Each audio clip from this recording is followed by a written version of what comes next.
Salut tout le monde, c'est Nico, j'espère que vous allez bien.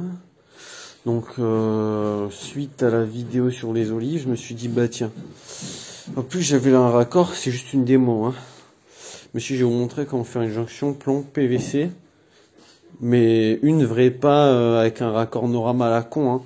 Parce qu'un raccord NORAM, le truc c'est que enfin, on va dire si on le met pour un évier ou un lavabo, ça va, mais après en encastré ça va pas. Et aussi dans le cas où le plomb, si le plomb il est pas rectiligne, ils l'ont évasé parce que des fois ça arrive sur les lavabos. Ils avaient soudé un siphon et donc ils ont fait une collerette ou une collerette sur le plomb. Et ils ont fait une soudure à l'italienne, enfin ils ont gavé le cône quoi. Et dans ces cas-là, on peut pas mettre un NORAM, on peut pas faire du mastic. Enfin, il n'y a qu'une solution, c'est de mettre cette petite merveille là, cette manchette là.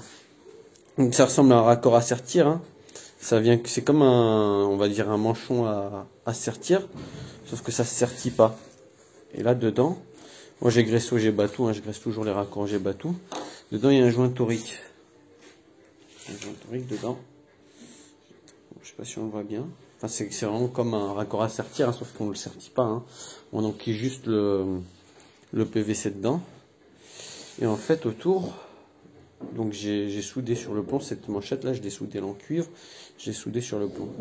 Et donc, comment on soude le plomb? Bon, je vais quand même vous montrer un peu le matériel. Donc, il faut de la stératine.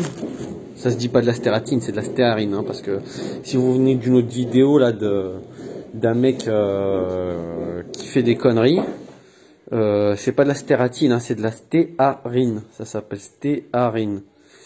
Et donc après, bon bah j'ai plus de baguettes parce qu'elles sont parties pour faire les olives. Je les ai utilisées pour faire les olives. Donc j'ai utilisé du bobino éteint plomb. Et pas, il faut pas prendre comme dans la vidéo de l'autre là du truc éteint 99%. Enfin, c'est pas ça qu'il faut. Hein. Faut prendre les targets. Je prends des 33 ou des 28. 33, 28, elles sont très bien.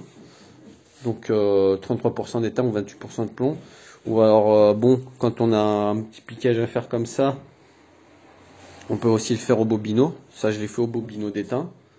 Mais éteint plomb, pas éteint cuivre. Si vous faites de l'éteint cuivre, ça sera pas aussi bien.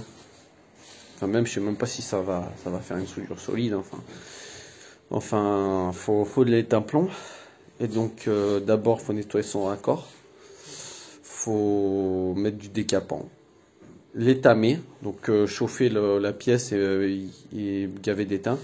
Essuyer avec un chiffon ou le Stéarox. Ça s'appelle un Stéarox pour lisser la soudure. Et ensuite, on enquille le raccord étamé. On met la stéarine, on fait fondre la stéarine pour en faire pénétrer dedans. Et après, on fait pénétrer le fil, on fait fondre le fil à la chaleur de la pièce. Hein. Faut pas faire chauffer le fil. Hein. Faut chauffer le plomb et faire fondre le fil, quoi.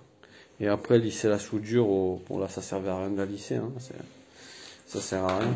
C'est comment dire, c'est comme si on soudait un manchon, quoi. Donc pas la peine d'utiliser Stéarox, mais par contre quand on est en train de faire des olives, il faut impérativement Stéarox. Hein.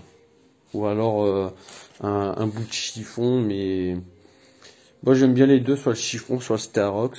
Après j'ai des Stéarox, donc j'utilise ça. Ah bah tiens, j'ai le petit papier, ça ressemble à ça. Ça vient, c'est un pain de stéarine. Ça vient dans, comment ça s'appelle, comme une barquette, là, ça ressemble un peu à une barquette comme on prend chez le traiteur, quoi. Et les targettes, j'en ai pas. Les targettes, j'en ai pas, donc ça sera pour une prochaine vidéo. Mais enfin, maintenant, vous savez comment faire une jonction plomb PVC. Donc ces raccords, ils sont disponibles en coudée, en 32 et 40, et je crois que c'est tout. Après, on peut pas avoir plus gros. Ah putain. Voilà. Et ça, c'est quelque chose qui tient. Ça, on peut encastrer quand on fait des douches à l'italienne et qu'on a un tube en plomb et qu'on met un NORAM.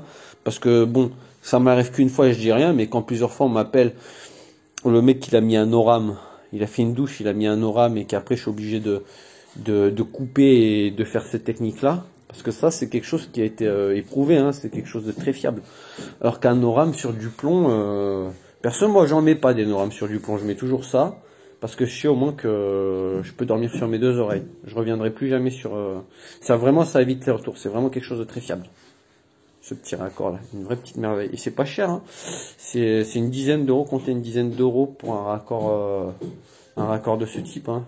Et vous les avez donc, comme j'ai dit, coudé 32-40 ou droit 32-40. Allez, bisous, ciao.